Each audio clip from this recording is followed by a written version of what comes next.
그러면 하나님께서 자기 백성 이스라엘을 버리셨습니까? 결코 그렇지 않습니다. 나도 이스라엘 사람이요 아브라함의 후손이며 베냐민 지파 출신입니다. 하나님은 처음부터 택하신 자기 백성을 버리시지 않았습니다. 엘리야가 이스라엘을 걸어 하나님께 고발한 성경 말씀을 보십시오. 주여, 그들이 주의 예언자들을 죽이고 주의 제단을 헐어버렸으며 살아남은 예언자는 나 하나밖에 없는데 그들은 나마저 죽이려고 합니다. 라고 하지 않았습니까? 그러나 하나님께서 그에게 무엇이라고 대답하셨습니까? 내가 나를 위하여 바알 우상을 섬기지 않은 사람 7,000명을 남겨두었다. 라고 대답하셨습니다. 그와 같이 지금도 하나님의 은혜로 선택된 사람들이 남아 있습니다. 그것은 행위로 된 것이 아니라 하나님의 은혜로 된 것입니다. 그렇지 않으면 은혜가 진정한 은혜라고 할 수 없습니다. 그렇다면 무엇이란 말입니까? 이스라엘은 결국 자기들이 찾던 것을 얻지 못하고 선택받은 사람들만 얻었으며 나머지는 완고해지고 말았습니다. 그것은 성경에 하나님이 그들의 정신을 흐리게 하여 오늘날까지 보지도 듣지도 못하게 하셨다. 라고 한 말씀과 같습니다. 다윗도 이렇게 말하였습니다. 그들의 식탁이 올가미와 덕과 거치적거리는 장애물과 죗값을 받는 자리가 되게 하소서. 그들의 눈이 어두워 보지 못하게 하시고 그들의 등은 항상 굽어있게 하소서. 그렇다고 이스라엘이 넘어져서 영영 패망하였습니까? 결코 그렇지 않습니다. 하나님께서는 도리어 그들의 범죄로 이방인들을 구원하여 이스라엘이 그들을 보고 질투하게 하셨습니다. 이스라엘의 범죄와 실패가 온 세상 사람들에게 넘치는 축복을 가져다 주었다면 이스라엘 전체가 하나님께로 돌아올 때는 더욱더 큰 축복이 넘치지 않겠습니까? 나는 이방인 여러분에게 말합니다. 내가 이방인의 사도가 되었으니 내 직분을 자랑스럽게 여깁니다. 나는 어떻게 해서든지 내 동족의 마음속에 질투심을 불러일으켜 그들 가운데 몇 사람이라도 구원하기를 바라고 있습니다. 이스라엘이 버림받은 결과로 온 세상 사람들이 하나님과 화목하게 되었다면 하나님께서 그들을 다시 받아주실 때는 죽은 사람이 다시 살아난 것과 같을 것입니다. 처음 익은 곡식가루가 거룩하면 떡덩이도 거룩하고 뿌리가 거룩하면 가지도 거룩합니다.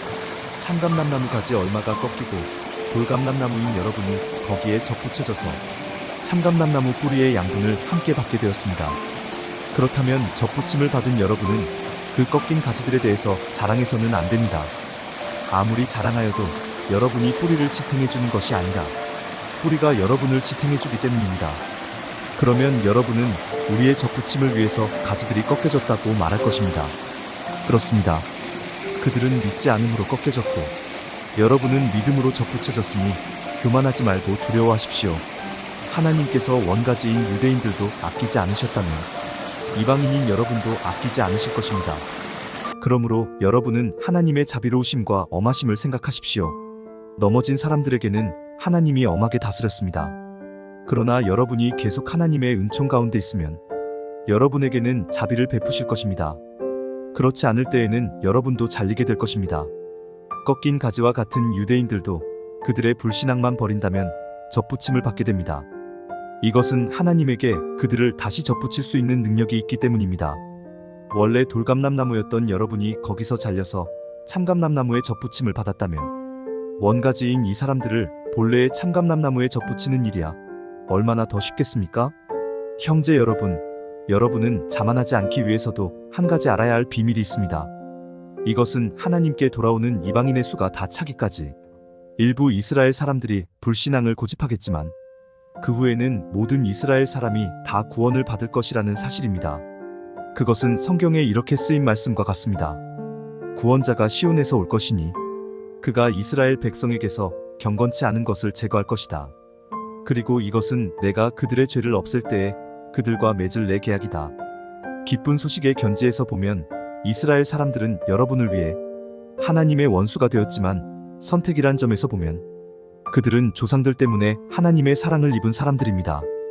하나님의 은혜의 선물과 부르심에는 후회하는 일이 없습니다.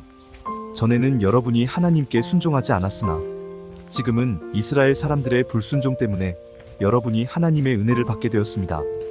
이와 마찬가지로 그들이 지금은 불순종하고 있으나 여러분에게 베푸신 하나님의 은혜의 결과로 그들도 은혜를 받게 될 것입니다.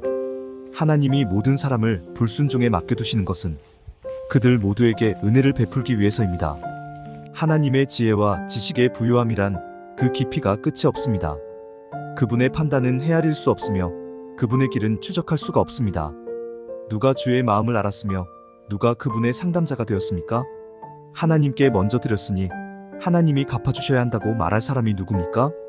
만물이 다 그분에 의해서 창조되었고 그분을 통해서 생동하며 그분을 위해 존재합니다. 하나님께 길이 영광을 돌립시다. 아멘.